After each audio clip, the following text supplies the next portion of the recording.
Buenas tardes, nuevamente amigos de la homeopatía. Estamos reunidos para disfrutar de la cuarta mesa de diálogos homeopáticos en Extremadura, con la cual vamos a clausurar las mismas y esperando tener una nueva carga de energía vital para seguir manteniendo la llama viva por la homeopatía, que nos une a todos en el mismo objetivo, salvar la homeopatía para salvar al mundo. Sin más preámbulos, vamos a dar paso al saludo de otra ilustre representante de la Escuela de México Homeopatía, la doctora Rosario Sánchez Caballero, depositaria y defensora de los saberes aprendidos de su padre, el gran maestro, Proceso Sánchez Ortega. Pasamos al vídeo. Bienvenidos a las jornadas homeopáticas organizadas en Extremadura. Quiero felicitar a los organizadores por este gran esfuerzo y por esta emocionante, emotiva reunión. Me toca ser la primera en hablar y expresarles mi reconocimiento, pero también mi gran afecto que siento por todos ustedes y decirles que pues España siempre fue un país admirado por nosotros y a través de España llegó la homeopatía a México como a muchas partes del mundo. Entonces es pues verdaderamente importante que nosotros volvamos a vivir reavivar esa flama que está con la homeopatía, no extinguida, porque nunca se va a extinguir. La llama de la homeopatía siempre va a estar, aunque sea débil, pero la vamos a fortalecer. Nosotros en México les tenemos un gran reconocimiento y ahora, como primer país oficial, no podemos dejar que esto se acabe. Pues escueta, pero muy emotiva, el saludo de Rosario. Doy la voz a la compañera doña María Luisa Ramos Regife, que me acompaña en esta aventura para que vea la composición de la mesa. María Luisa. Hola, gracias, José Luis. Pues bueno, yo le agradezco a Gloria los ánimos que nos da para seguir adelante. Voy a presentar el nombre solamente de los ponentes de esta tarde. Van a ser primero el doctor Juan Carlos Sanguino, el segundo el doctor Juan Manuel Marín, la tercera la doctora Elena Castro, el cuarto el doctor Gonzalo Fernández Quiroga y le seguirá la doctora Niurka Meneses. Y el sexto va a ser por vídeo, el séptimo será el doctor César Valera, el octavo el doctor Modesto Roca, el noveno el doctor Francisco de Asís Moya y el décimo el don Santiago Ruiz Campos. Ahora sigue el moderador. Muy bien, pues gracias en principio por elegirme un poquito como de moderador. La verdad que estamos acostumbrados ya a todo, a muchas cosas que se puedan surgir. Pero gracias a vosotros por esta iniciativa, os veo muy fuertes, maravillosos. Y también gracias a los que nos estén oyendo, que aunque no estén de ponente, pero que sí en un momento quieran y tengan internet por seguir toda esta colaboración y vuestro resurgir ahora de Extremadura, que nunca se ha parado. La verdad que ahora lo único que se hace más visible. Bueno, pues vamos a hacer la primera pregunta para Juan Carlos Sanguino, que es la siguiente. Juan Carlos, ¿qué 5 estudios científicos sobre homeopatía te parecen más significativos? Vale. Bueno, en primer lugar, agradecer a los organizadores que me hayáis invitado a este evento. Creo que es muy importante la labor que hacen los pacientes, los usuarios, los amigos de la homeopatía, que tienen que estar ahí en primera línea en defensa de la homeopatía y organizando eventos como este. Hay muchos estudios científicos realmente muy significativos y muy importantes dentro de lo que es el campo de la homeopatía. Si tuviera que escoger 5, en mi opinión, serían los que ahora os voy a indicar, que pueden englobarse en 5 bloques o en 5 grandes bloques. El más significativo de todos, para mí, es desde luego, y fue el primero, fue la experimentación pura que hizo Hahnemann allá por 1790 con la cina, que fue lo que dio origen a todo lo que es la homeopatía. Hahnemann empezó estudiando medicina en Leipzig, pero allí la medicina era teórica, era en base a dogmas y en base a pues, autoridades, y él decidió trasladarse a Viena, que allí la medicina estaba intentando cambiar, estaba siendo una medicina que se intentaba hacer a la cabecera del enfermo, y allí estaba Stoerck y su escuela. Stoerck llevaba un tiempo en el que estaba experimentando las sustancias medicinales en personas sanas para ver sus efectos medicinales. Ya había experimentado con el stramonium, con el aconitum, con la cicuta, y a la hora de utilizarlos utilizaba la noción de similitud, es decir, utilizaba esa sustancia para tratar a un enfermo que tuviera síntomas similares. Y lo hacía en pequeñas dosis muy pequeñas, que iba aumentando progresivamente hasta obtener la curación del enfermo o hasta que aparecían síntomas tóxicos. Todo esto lo vive Hahnemann cuando va allí a Viena, y todo esto le queda, y en un futuro, cuando él se decepciona con la medicina y traduce la materia médica de Cullen, al no estar de acuerdo con lo que dice sobre la quina, decide experimentar en sí mismo, y a partir de ahí se pone en marcha todo este proceso en el cual estamos. Este me parece a mí el principal, el más significativo. En otro bloque tendríamos los experimentos o los trabajos de Benveniste, que publica en Nature en 1988. Es un experimento negativo. Hay que tener en cuenta que Benveniste no era homeópata y que, por tanto, cuando él diseña su experimento, lo hace basándose en una hipótesis errónea. En aquellas fechas de 1988, cuando él presenta su trabajo, estaba allí Vitulcas, que es uno de los grandes maestros de la homeopatía actualmente vivos, y ya intentó criticar ese estudio, y bueno, pues a partir de ese estudio negativo se hundió la carrera de Benveniste y empezaron a ridiculizar a la homeopatía y empezaron a decir que, bueno, porque somos unos farsantes, y hasta dónde hemos llegado.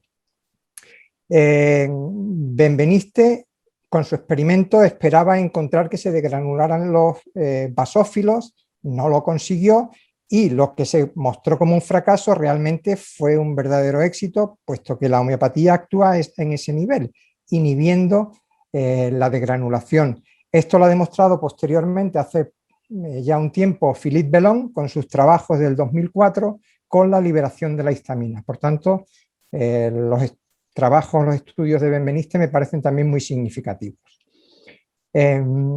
En el bloque de lo que serían la experimentación básica o experimentación fundamental de la homeopatía, con modelos vegetales, modelos de células en laboratorio, modelos animales, ahí también hay trabajos muy significativos. Uno de ellos son los trabajos de Jäger del 2010, con las lentejas de agua y el Arsenicum album. Este es un trabajo que a mí, desde luego, me ha enamorado. Es un trabajo precioso, con una calidad metodológica y una rigurosidad impresionante. Utiliza la lenteja de agua, que son plantas que han estresado previamente con arsénico 5, que es el pentaóxido de arsénico, y a partir de ahí después utilizan varias sustancias, Arsenicum album dinamizado, el nosode de la planta de la lenteja de agua intoxicada por Arsenicum 5 y el ácido giberélico, que es un fitorregulador del crecimiento de acción hormonal en las plantas que estimula su desarrollo y su crecimiento. En el experimento se utilizan estas tres sustancias, el Arsenicum album dinamizado, el nosode y el ácido giberélico, todos dinamizados en diferentes potencias. Se hicieron 5 experimentos independientes con cada una de ellas, y dentro de cada uno de los experimentos se utilizaron 20 plantones. Uno de los plantones eran las plantas no intoxicadas por arsénico, que no fueron tratadas. Otro de los plantones eran plantas intoxicadas por el arsénico, pero que tampoco fueron tratadas. y los otros 18 plantones de estos 20, 9 estaban tratados con alguna de estas sustancias en diferentes dinamizaciones en la escala decimal, 5 estaban tratados con agua dinamizada, pero sin sustancia medicinal ninguna, y 4 estaban tratados con agua sin dinamizar y sin sustancia medicinal de ningún tipo. Con el experimento se demostró que el Arsenicum album y el Nosode actuaban mejorando el crecimiento que estaba ya de por sí reducido al haber intoxicado a las plantas con el Arsenicum 5, el pentaóxido de arsénico. El Arsenicum album es el arsénico 3, que es el trióxido de arsénico, ¿vale? Este es un estudio precioso. Dentro de este mismo bloque están también a nivel significativo los estudios de Endler del 2015 con los renacuajos y la tiroxina dinamizada. La tiroxina es la hormona tiroidea que actúa estimulando el desarrollo de los renacuajos, pero cuando la utilizamos dinamizada como medicamento homeopático, su efecto es totalmente contrario, inhibe el desarrollo.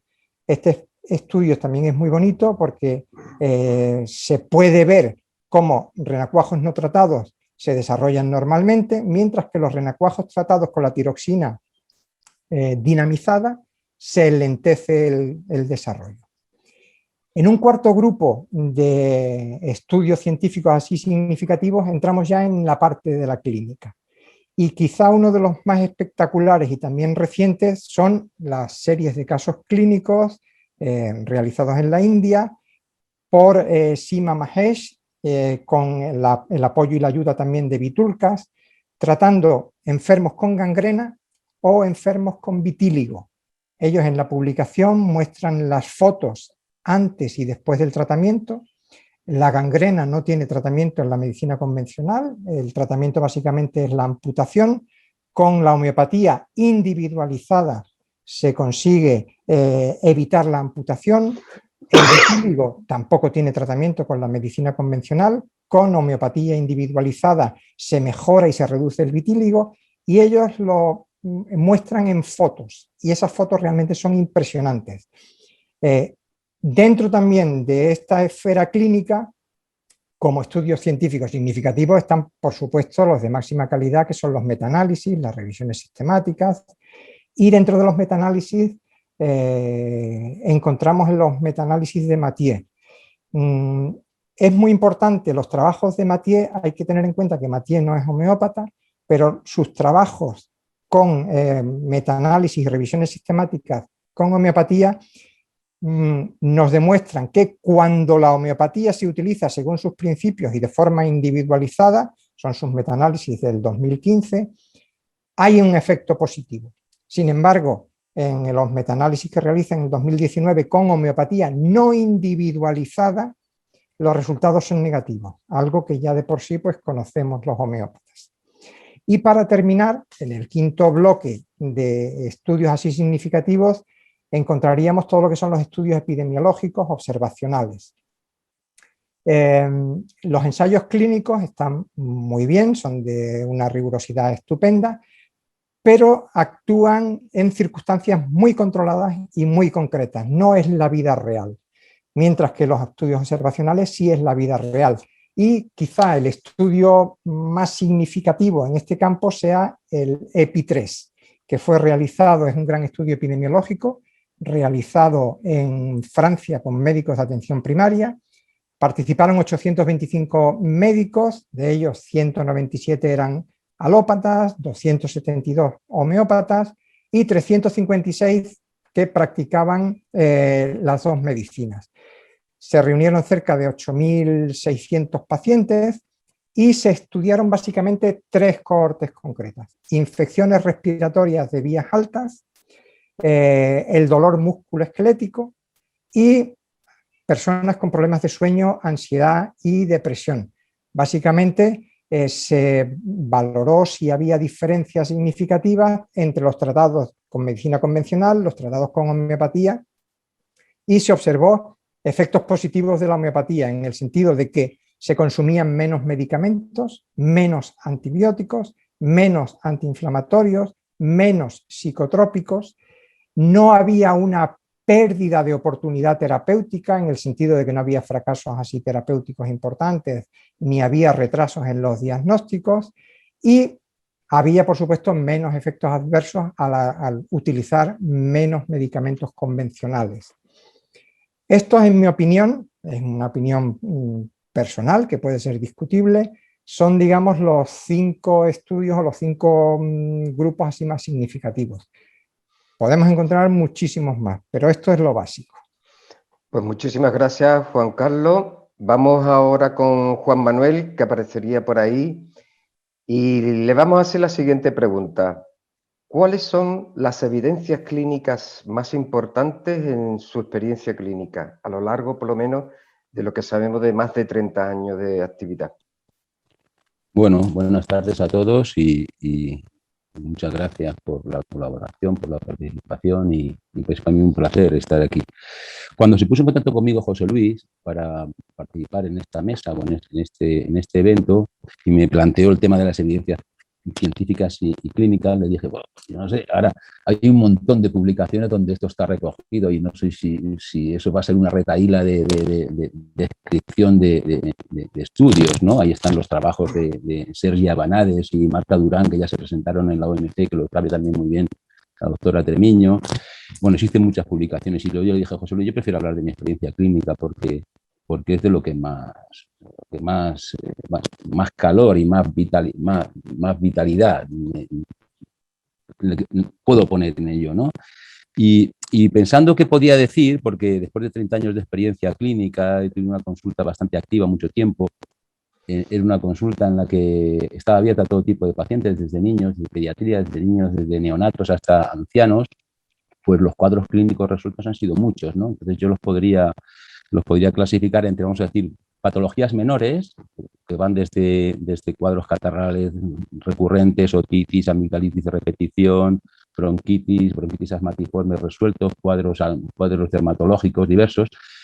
Eso serían, vamos a decir, las patologías menores resueltas a través de, bueno, pues, de muchos casos y también luego ya patologías graves, severas, en las que me acuerdo que una colega que ya falleció, dijo una vez que la homeopatía era para los mocos y yo no estaba de acuerdo. Yo ahora que hablo de memoria, porque ya estoy estoy jubilado y le pasé, yo vivía en Barcelona, ahora vivo en Albacete y que es de donde soy y me ha pasado como las anguilas, que he vuelto al mar de los sargazos con la edad. Pues hablo de memoria, recuerdo, por ejemplo, patologías ya más severas. Por ejemplo, el primer caso que resolví, me acuerdo bien, decía esto antes porque ahora el archivo clínico lo tiene mi hijo, por tanto yo hablo de memoria, ¿no? De los primeros casos que resolví fue una parálisis de una extremidad inferior de una mujer joven que llevaba un año con una pierna semiparalizada y después de, bueno, se sabía que estas cosas no tienen mucho tratamiento con medicina convencional, dan corticoides, luego dan vitamina B y esperan a ver si la cosa se resuelve por sí misma, ¿no? Habéis acupuntura también. Y ese caso se resolvió, yo era bastante inexperto, pero se resolvió con Ignatia porque a través de la historia clínica surgió que eso había aparecido la parálisis a partir de un intento de atraco que hubo en la tienda en la que ella trabajaba, ¿no? Tomando Ignatia en cuestión de, no me acuerdo bien ahora, unos días, unas semanas, la extremidad recuperó su actividad, ¿no? Otro caso, por ejemplo, severo, también de muchos años de evolución, fue un síndrome de Plummer-Wilson, que este síndrome se caracteriza por la aparición de una estenosis esofágica, unas membranas, que la persona que la padece se le va cerrando el esófago y empieza a tener primero dificultad para tragar, deglutir sólidos y luego líquidos, ¿no? Y entonces esta mujer también, pues cada X tiempo, tenía que ingresar en el hospital, que le metieran una sonda con un globo, dilatarle, hasta que se volvía a reproducir el cuadro, ¿no? Este cuadro también se resolvió con Ignatia. Yo a esta mujer la prescribí bien, sin entender bien en la toma del caso, repito que era inexperto, y por el tipo sensible que era, le di Ignatia y se resolvió. Luego entendí con el curso de los tiempos, porque fue una mujer que me siguió allí donde fuere, cuando fui cambiando de consultas, ella me fue siguiendo. La primera vez que la visité fue en Badalona, y entendí que eso apareció a partir de un desencuentro que tuvo con un hijo, y eso a ella le dolió y digamos que la ahogó, hablando así. He resuelto en mi experiencia clínica personal, he resuelto dos casos, uno de colitis ulcerosa, uno de una proctitis ulcerosa y otro de una colitis ulcerosa, uno, un señor que era un trastorno por indignación, un señor con, en ese sentido que decimos, un perfil estafisaria, con un alto sentido de la dignidad y del deber y la caballerosidad, que después de recibir una sanción, esto le indignó muchísimo, no pudo descargar la ira y la cólera y a los pocos días debutó con una colitis ulcerosa. La hija era paciente, entonces vino y se resolvió el cuadro con esta fiscal. Y la colitis ulcerosa era una mujer que trabajaba en el ámbito de la sanidad y no había teóricamente ninguna causa desencadenante y ese cuadro se resolvió con arsénico un álbum y la pista me lo dio que era una mujer que cada noche al acostarse tenía que mirar compulsivamente debajo de la cama y en el armario por si había ladrones, ¿no? Y eso que su marido era un hombre que trabajaba en los cuerpos y fuerzas de seguridad del Estado, es decir, que no era un síntoma de mucho valor, ¿no? Y entonces me acuerdo que la primera vez le di, porque era mujer así muy impulsiva, muy nerviosa, le di nusvómica, que no hizo nada, y la segunda prescripción a partir de ese dato me permitió prescribirle arsénico un álbum que resolvió el cuadro. Hemos resuelto un cuadro de una amiloidosis renal, que eso desde el abordaje convencional era un cuadro muy grave, porque suele acabar con la disfunción del paciente. Esa amiloidosis renal estaba diagnosticada con biopsias, y ese cuadro se resolvió con fósforus. Luego los mismos médicos científicamente cuestionaron su diagnóstico porque no les entraba a la cabeza que eso se podía haber resuelto, ¿no? También tuve oportunidad de presentar un cuadro de hipertiroidismo autoinmune que seguramente había evolucionado con la evolución hacia un hipotiroidismo, porque tenía anticuerpos antitiroideos. Eso lo pude presentar en el Hospital Homeopático de San José hace 3 o 4 años, que se montaron unas jornadas en las que presentamos un caso en enfermedades autoinmunes resueltas con una evolución larga resuelto, ¿no? El caso fue muy bonito también. Después me acuerdo que toda la familia eran pacientes homeopáticos y eso le debutó seguramente a partir de un desencuentro que tuvo con una persona en el trabajo, una persona a la que ella tenía mucha confianza, pero no funcionó ni con natrio muriático, ni con estafisagria, ni con natria, ni con un muriático más. Sí, con un muriático más sí. Al final le di un lantánido que fue praseodymium muriático y eso resolvió el cuadro y desaparecieron los anticuerpos y se resolvió el cuadro del hipotiroidismo. Y hay muchos más casos de obstrucción, por ejemplo, de lacrimal tributaria de cirugía durante ya una evolución de más de un año, vértigos crónicos, parálisis faciales, enfermedad de Crohn.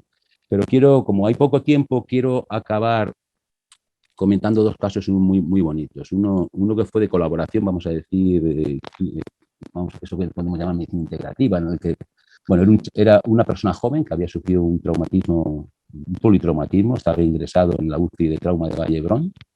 Esta persona enseguida, a los pocos, no sé, al día o los 2 días, hizo la complicación más grave en una situación de este tipo, que es un pulmón de shock, ¿no? Entonces no recordaba, me acuerdo que me llamaron los padres a partir de un colega que vivía en un pueblo de Barcelona. Y me llamaron los padres porque si podías echarles una mano. Yo les dije que si los médicos daban el visto bueno, yo pues encantado. Y bueno, en Vallebrón en ese momento, no sé qué habrá pasado después, estamos hablando del final de los años 90, tenían una actitud abierta, porque como se encuentran en situaciones muy graves, digamos muy dramáticas, pues permitían que la gente fuera a hacer imposición de manos, etcétera, ¿no? El caso es que como entonces el máster de homeopatía lo hacíamos allí en el Palau de las Heiguas, el Palacio de las Hiedras, que se diría en castellano, que estaba justo encima de Vallebrón. Pues yo me acerqué, esa misma noche me acerqué y hablé con el médico de guardia, un chaval un médico muy amable, muy. Y entonces le pregunté, digo, ¿eso de pulmón de shock qué? Porque no me acuerdo yo de esto. Digo, mira, esto me dio una explicación así con toda la fisiopatología y bueno, y entonces dije yo, ¿y qué hago yo? Pues entonces pensé, digo, pues le voy a dar, me explicó que había el surfactante en los alveolos, que luego con inflamación. Y yo pensé en este caso, digo, pues estaba allí, estaba en coma inducido, coma farmacológico, había tenido también coágulos, una hemorragia cerebral por el impacto y tenía múltiples lesiones que había tenido.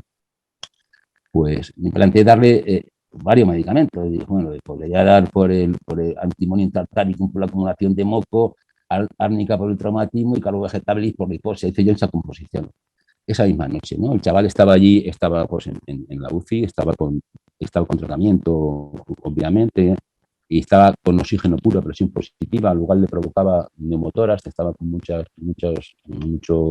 ya lo diré, bueno, muchos tubitos que salían de los intercostales para drenar los neumotoras. Y ¿cómo has dicho? Sí, bueno, el caso que al día siguiente, eso era viernes, el sábado fui, y entonces el que me recibió allí era un tipo así bastante mal educado, estaba como en las películas del oeste, estaba con las mesas, con los pies puestos encima de la mesa, que estaba de guardia, no se levantó a saludar, Y entonces me trajo el papel para firmar, ponía el medicamento preparado por el doctor Marín, le dije, no, pero ya medicamento prescrito, que yo no he preparado el medicamento, es un medicamento de curso legal que está en la farmacia y no lo he preparado, es un medicamento prescrito. Por estas cosas de medicina legal, dice, bueno, aquí hay que ser muy prudente, ¿no? Dijo, bueno, es igual, dice, yo estoy aquí para...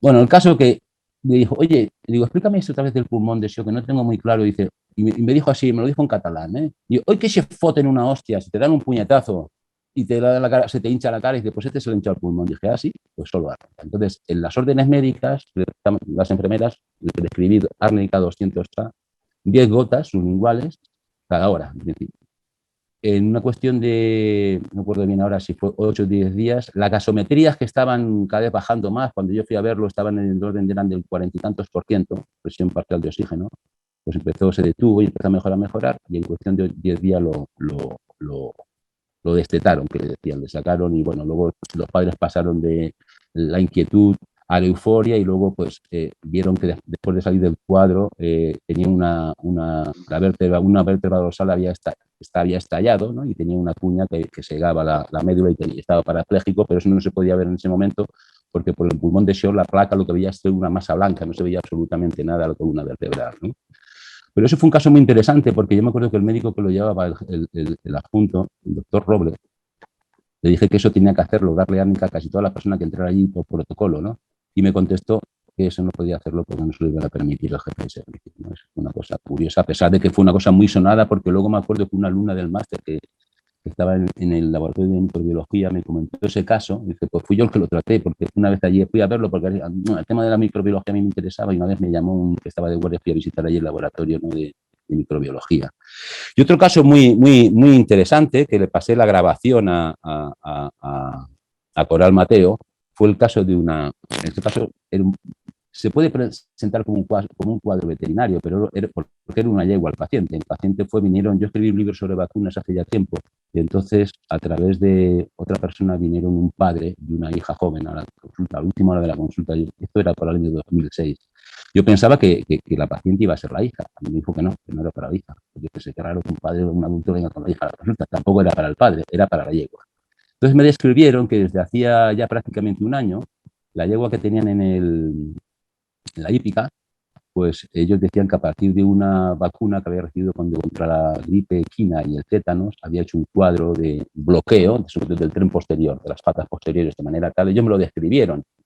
Yo dije, ¿qué hago, no? Entonces pensé, digo, bueno, dije que me trajeran un vídeo, porque la hípica estaba a unos cuantos kilómetros de Barcelona, para que yo pudiera visualizar el cuadro clínico. Pero mientras tanto me planteé, digo, bueno, ¿qué hago? Bueno, una de las cosas que se puede hacer cuando una hipótesis de trabajo es un bloqueo, un trastorno postvacunal, es dar el isopático. Es una cosa que es una indicación bastante útil, ¿no? Pero como por la descripción que hicieron del cuadro clínico, yo deduje que era un bloqueo neuromuscular, pues lo asocié más con el componente tetánico de la vacuna, ¿no? Y como teníamos en la materia médica homeopática, teníamos en la farmacia, existía el tetanotoxino, pues le prescribí tetanotoxino, porque en ese momento ya no disponíamos de los isopáticos, se habían paralizado con toda esta historia de las vacas locas, se paralizó la preparación y bueno, había que pedirle isopático, había que pedirlo a Helios, había que pedirlo a Remedia, a Austria. Entonces, pues para ganar tiempo le prescribí el tetanotoxino y no supe más. Y después en Biocultura, en una charla que hice sobre vacunas, alguien llegó y dijo, oye, aquello que le diste a la yegua, o dijo en catalán, oli en un llum, que sería como decir miel sobre hojuelas, ¿no? Y dije, coño, pensé yo que había... Digo, pues me lo podría haber dicho a mí. Entonces los llamé porque tenía que ir a Murcia a hacíamos un máster en Murcia en colaboración con la academia, con gente de Murcia que había estado en Barcelona, y tenía que dar una clase, una sesión de estrategias de prescripción, y una de ellas era el bloqueo vacunal. Y entonces los llamé, y eso hacía casi un año. Entonces me dijeron que, bueno, que estaban preparando un vídeo, y efectivamente me enviaron ya el vídeo después de la recuperación de la yegua. Ya era muy emotivo porque se ve al principio, como en el vídeo se ve como la yegua tiene el tren posterior bloqueado, quería andar y no podía aproximarse, le ofrecían zanahorias, que parece ser que le gustan mucho a las yeguas las zanahorias, y no había forma de que se pudiera aproximar. Entonces, después de recibir 4 tomas de tetanotoxina en 200K, el animal empezó a desbloquearse, y ya en una de las grabaciones, que era muy emotiva, se ve cómo el animal empieza a trotar y cómo entra en el prado y hace así, con el cuerpo, wow, como diciendo, madre mía, lo que me he sacado de encima, ¿no? Y aquello fue un caso muy bonito de un desbloqueo con este caso, con tetanotoxinol, que fue digamos, el desencadenante del bloqueo neuromuscular. Y podía citar muchos más cuadros crónicos interesantes, pero eso son evidencias claras. Esto que dicen ellos, esto que dicen los críticos de la homeopatía, el amimifuncionismo no me sirve porque no tiene base científica.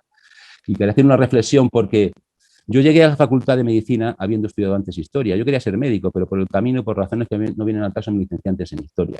Tengo que decir que me dio más una mente, vamos a decir, científica, dinámica, interpretativa a la historia que la medicina. También llegué ya con un bagaje a la Facultad de Medicina, que ya me encontré allí, vamos a decir, si me permitís la expresión y con todo el respeto a todo el mundo, pues un ambiente culturalmente mediocre, ¿no? Por ejemplo, solamente tengo que reseñar que en la sala de médicos en el hospital, pues el diario que se solía ver los lunes era El Mundo Deportivo, no era un diario generalista, esto era como un ejemplo. Pero que aún no llega ya con una disposición, tienes un criterio más, bueno, una formación, pero no se me olvidará nunca que en la clase, en tercero de medicina, en introducción a la patología general, el doctor Balanzó dijo una cosa que a mí me impactó, seguramente por eso que hablamos de la susceptibilidad, ya estaba preparado, estaba receptivo para ello, y era que dijo que la enfermedad crónica era la asignatura pendiente de la medicina. Yo para mis adentros pensé, pues entonces tenemos toda la carrera pendiente, ¿no? Y ahí, pues, y por otros avatares de la vida, pues empecé a buscar y contacté, pues yo, como dice el refrán, ellos se juntan, contacté, y una de las cosas con las que pude contactar a través de las amistades fue con el mundo homeopático. Y eso respondería también a un ilustre insigne detractor de la homeopatía, periodista, con el que Gonzalo ha debatido en alguna ocasión, que en los años 90 publicó, me acuerdo, tengo un recorte por aquí publicó en el Diario de Navarra, algo así, cuando la Facultad de Medicina de Navarra iba a hacer un curso sobre homeopatía, que él se escandalizó y decía que cómo es que organizaba esto la Facultad de Medicina de Navarra, que es que si no tenían bastante ya con el conocimiento, ¿no? Y efectivamente no había suficiente, porque si la enfermedad crónica es la asignatura pendiente de la medicina hace 30 años, lo sigue siendo ahora, y la homeopatía en este caso y otras disciplinas, otros sistemas médicos terapéuticos también permiten, digamos, modificar, ¿no? esa disposición crónica que de otra manera pues se condena a las personas a estar esclavizada de por vida, por decirlo así, ¿no?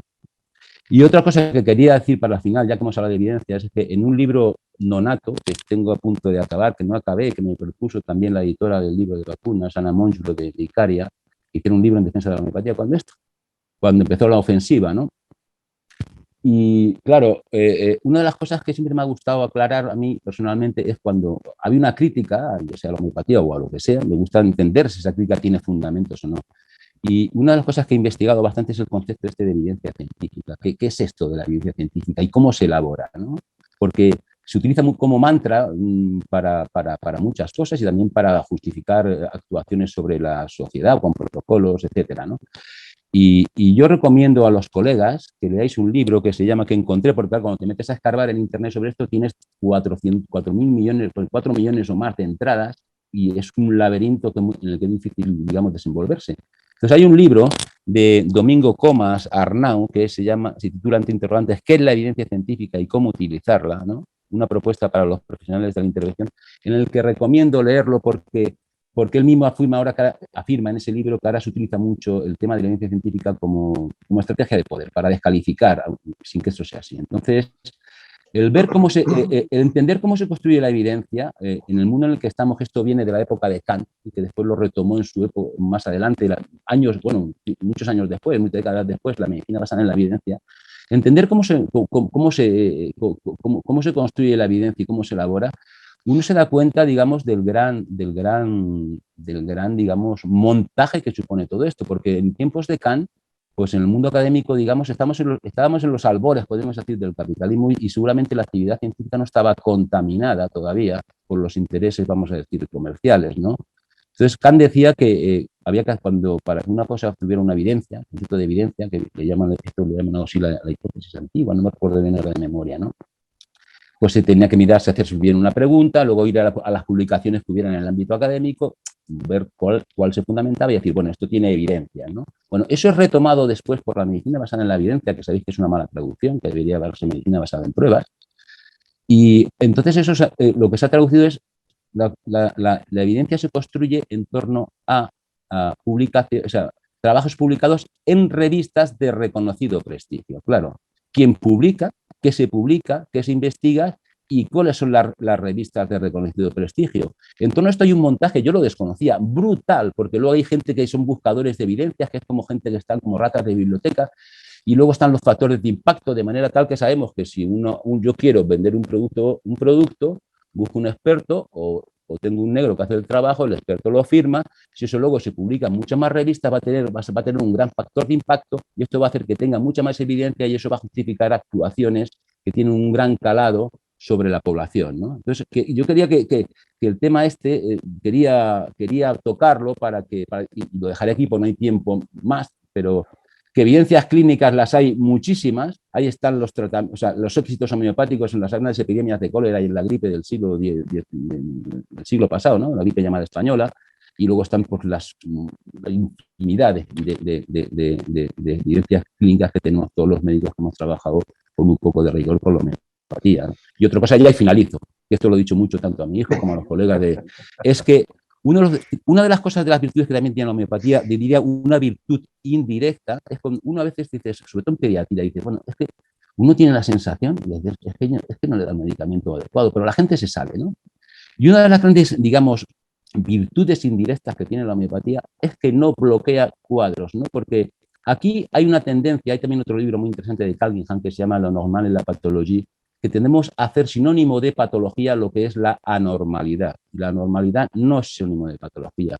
Entonces, todos sabemos, los que hemos estudiado medicina, el papel fundamental que tiene la regulación biológica, la fiebre y la inflamación. Entonces, el que sistemáticamente a una criatura, a una persona, se le bloquee esa respuesta que pone en marcha para solucionar problemas, es hacerle contraer, ya no hablo de que aparezcan metástasis mórbidas, que pueden ser que aparezcan o no, pero eso no se le permite, digamos, contrae lo que yo he llamado muchas veces una deuda biológica y después de la repetición de la supresión de muchos cuadros agudos pueden hacer patologías crónicas, que esto Vitúcar lo ha puesto muy bien de manifiesto. Cuando yo era presidente de la sección de los médicos homeópatas, presentó un caso en el Colegio de Médicos de Barcelona de cómo a partir de la supresión de cuadros agudos iba apareciendo una patología neuromuscular muy grave, ¿no? Que después no fue bien tratado homeopáticamente y volvió a reaparecer, pues porque tenían que volver las neumonías que previamente había tenido y las amigdalitis que previamente había tenido. Pero aunque no se dé, digamos, ese tema de la supresión y la metástasis mórbida, el mero hecho de permitir que el organismo complete las respuestas que pone en marcha para superar cuadros agudos,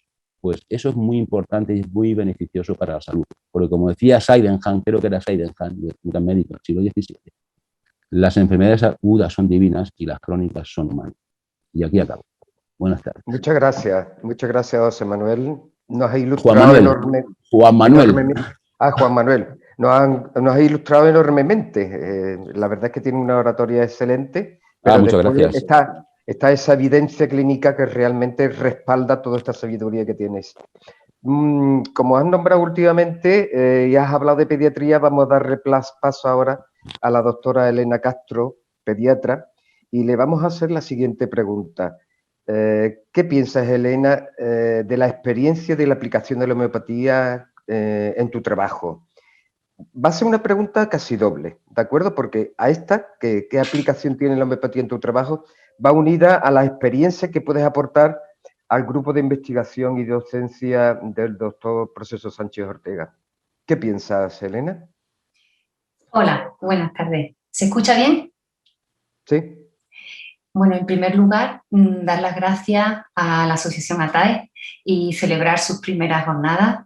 Enhorabuena por todo el trabajo del equipo y en especial quería agradecer al doctor José Luis Jiménez por invitarme a participar en ella. Para mí es una gran alegría estar aquí y aprender de todas las sesiones que voy a escuchar hoy y que voy a poder ver en las anteriores mesas en días siguientes, ¿no? Yo quería decir que, a la primera pregunta, ¿no? Yo siempre refiero que yo llegué a la homeopatía a través del otro lado. Es decir, yo primero fui paciente en vez de médico que usa la homeopatía. Y fueron esos resultados tan asombrosos para mí, a una edad donde yo ya llevaba unos años siendo médica, que me motivaron a iniciar el estudio. sea, que yo llegué como en un segundo tiempo. Yo vengo de la alopatía y me fui interesando por la homeopatía y combino ambas medicinas. Mi experiencia que puedo aportar es fundamentalmente también clínica. Hace ya casi más de 20 años que por mi forma y por mi lugar de trabajo, yo soy pediatra de atención primaria, trabajo para la sanidad pública de forma exclusiva. Tengo la oportunidad de tener pacientes dentro de mi población que combinan ambas medicinas o solamente usan medicina homeopática a través de la medicina privada, y yo estoy ahí de eslabón, yo estoy ahí de observadora, y eso me ha permitido durante más de 20 años poder evaluar, observar y a veces participar y colaborar con los médicos homeópatas de mi provincia. Y desde luego, en resumen, podría decir que los resultados han sido asombrosos y han sido magníficos en mi experiencia. ¿Desde dónde? Desde la patología aguda infecciosa, como decía el doctor Marín, es decir, procesos infecciosos de vías altas, otitis, neumonía, amigdalitis, laringitis, bronquitis, bronquiolitis, gastroenteritis. Aquí el medicamento homeopático, en mi experiencia, ha intervenido de forma eficaz, rápida. No han aparecido los efectos secundarios de un medicamento alopático. No hemos tenido la necesidad en muchas ocasiones de utilizar medicamento alopático, y los efectos pues han sido maravillosos, ¿no? Pero no solamente la patología aguda, porque si nos vamos al lactante, como decía el doctor Marín, ¿no? Hay ahí una serie de patología transitoria, por ejemplo, el cólico del lactante, por ejemplo, los trastornos asociados a la dentición, que si, digamos, no son patologías importantes, pero sí que se generan en un paciente recién nacido con toda la angustia paterna que eso conlleva, ¿no? Entonces, decidir si usar un medicamento homeopático o usar un medicamento alopático con el riesgo de ser un organismo con inmadurez a todos los niveles, hepática, intestinal, pulmonar. Es decir, poder utilizar un medicamento homeopático donde el efecto secundario no va a aparecer, las reacciones adversas no se van a dar, por supuesto bien implementado y bien prescrito. Esa experiencia ha sido maravillosa, es que es muy satisfactoria dentro de la atención primaria. Porque por el contrario te encuentras ciertos fracasos terapéuticos por todo lo que estamos hablando.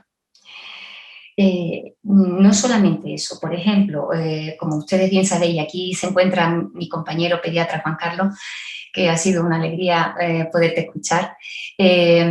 Patología aguda de urgencia, contusiones, traumatismo, esguince, contractura. Aquí, nuevamente, el árnica, la ruta, bueno, etcétera, etcétera. Tampoco se trata de describir las prescripciones, pero encuentro una rápida resolución. Encontramos como el niño, que es un organismo no sano, sino hipersano, allí la homeopatía reequilibra rápidamente. Y es una maravilla y es asombroso para los padres que desconocen, ¿no? Que no vienen desde la homeopatía, sino que vienen y piden un consejo. Yo ahí, desde luego, soy muy cauta porque yo atiendo a una población que viene a por el medicamento alopático, pero según nos vamos conociendo y según se va estableciendo la relación médico-paciente, es al contrario. Hay veces que los propios padres son los que te demandan a ti un tratamiento alternativo. Y bueno, pues para mí es motivador y en esa seguimos, ¿no? Pero claro, no es solamente patología aguda la que vemos donde se usa el manejo de la medicina homeopática en los niños. Por supuesto, ustedes lo sabéis, pero bueno, dirigido a los usuarios, ¿no? Patología que ya llega a ser recurrente, ¿no? El caso de otitis media de repetición, que muchas veces lleva asociado una pérdida de audición, que ya luego el niño se va encaminando hacia un servicio de otorrino y se propone en un corto plazo de meses una intervención quirúrgica, una extirpación de adenoide, una colocación de tubitos de ventilación, y donde el tratamiento del especialista va a ser únicamente corticoide. Claro, ahí tienes tú un tiempo precioso en colaboración con su médico homeópata para poder resolver, y se resuelven muchísimos casos, y en las revisiones de otorrino tengo comprobado por informe cómo la mejoría en la ventilación de ese oído medio ha llevado a recuperar la audición y ha llevado en muchísimos casos, con paciencia, con información a los padres y bien acompañados, de poder suprimir y cancelar una intervención quirúrgica. Y eso es, pues vuelvo a decir, eso es una alegría que te llevas como profesional, que la compartes con el médico homeópata, que la compartes con los padres y que, bueno, que hoy en esta tarde pues tiene que quedar aquí encima de la mesa, ¿no? La satisfacción que te llevas con este tipo de terapia, ¿no? Eso es patología recurrente, pero bueno, la piel en homeopatía es un órgano diana. La dermatitis atópica, 1 de cada 3 niños tiene dermatitis atópica en nuestras consultas. Volvemos a lo mismo. ¿Qué tratamiento tenemos alopáticamente? Corticoides y otros antiinflamatorios. Con lo cual, como comentaba el doctor Marín, aquí se inicia una supresión en unas cortas edades que nos van a facilitar el irnos hacia lo que se llama la marcha atópica, es decir, de la piel me voy a ir a vía órganos diana mucho más importante. Y después ese niño, cuando tú lo vas siguiendo, ya ha aparecido el asma, o ya ha aparecido otra manifestación alérgica, o ya ha aparecido una alergia alimentaria, para más adelante ver el tiroides tocado, etcétera, etcétera, en la edad adulta, ¿no?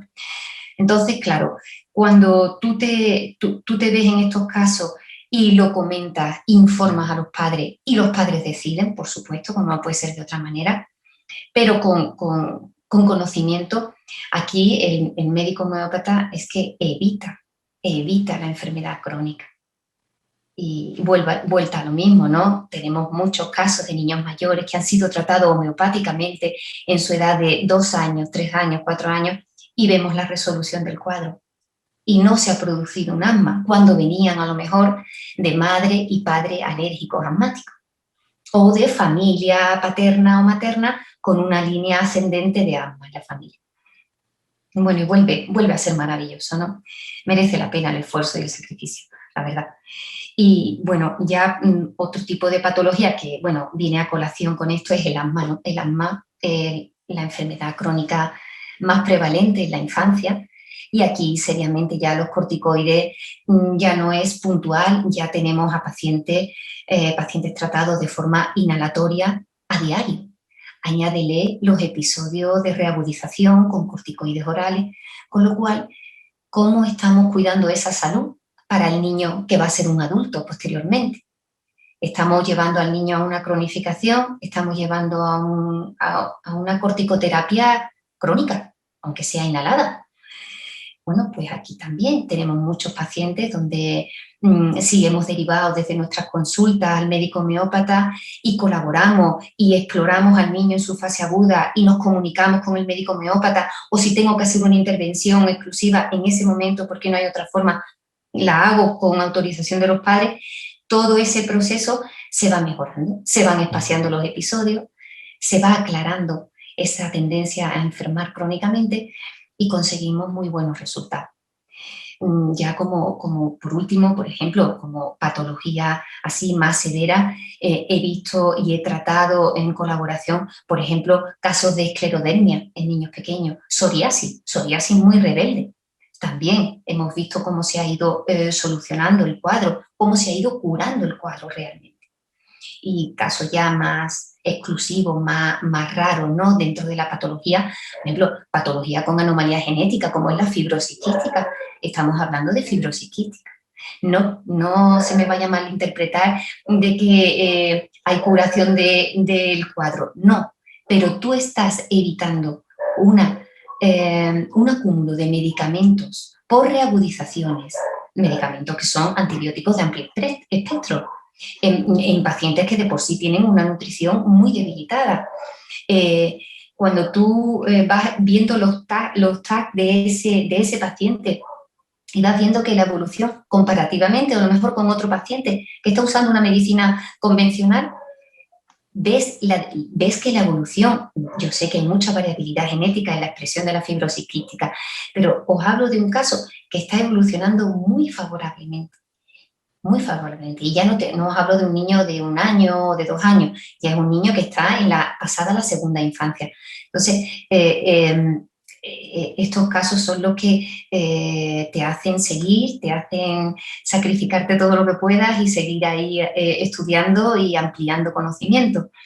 Yo, por último, una única reflexión ya para acabar. La homeopatía a mí me ha permitido simplemente conocer otra forma de tratar al paciente y de llevar al paciente, que me conduce a reducir el número de medicamentos alopáticos, conduce a tener más seguridad en el paciente, menos efectos adversos, menos recaídas y menos cronicidad. Y un reto que lanzo a la asociación de usuarios, bueno, a todos, ¿no? Y cada uno de nosotros como ciudadanos, es empujar hacia el trabajo multidisciplinar, como ocurre en otros países. Hay que trabajar codo con los homeópatas, pediatras, traumatólogos, cirujanos, oncólogos, inmunólogos. Todos deberíamos tratar de forma multidisciplinar al paciente, pero no solamente el homeópata, sino el resto de las terapias complementarias, porque eso a lo único que nos va a llevar es a mejorarle la salud a cada uno de nuestros pacientes. Y bueno, nada más, muchas gracias por la escucha. Gracias a ti, Elena. Como siempre, transmite tanta positividad, transmite tanta experiencia y transmite, contagia, diríamos, esa realidad que tenemos todos día a día y que lo vamos viendo no solamente en nuestros pacientes, sea de cualquier edad, sino también en ese empuje de colaboración entre todas las especialidades médicas. Muchísimas gracias, Elena. De verdad. Quería añadir que como segunda pregunta, brevemente, colaboro con el grupo de investigación y docencia de Proceso Sánchez Ortega. Es un grupo que nos une mucho el estudio y el amor a la homeopatía. Y en nuestra experiencia tuvimos una temporada donde pudimos colaborar con la Asociación de Enfermedades Raras. Fue una colaboración muy interesante. Sabemos que son pacientes especialmente delicados, especialmente sensibles, poco escuchados, poco atendidos y que, por supuesto, desde nuestro grupo seguimos abiertos a la colaboración y sin ánimo de lucro, por supuesto, poder seguir atendiendo a cualquier paciente que venga con cualquier patología, echar una mano donde sabemos que los medicamentos son muy limitados o inexistentes.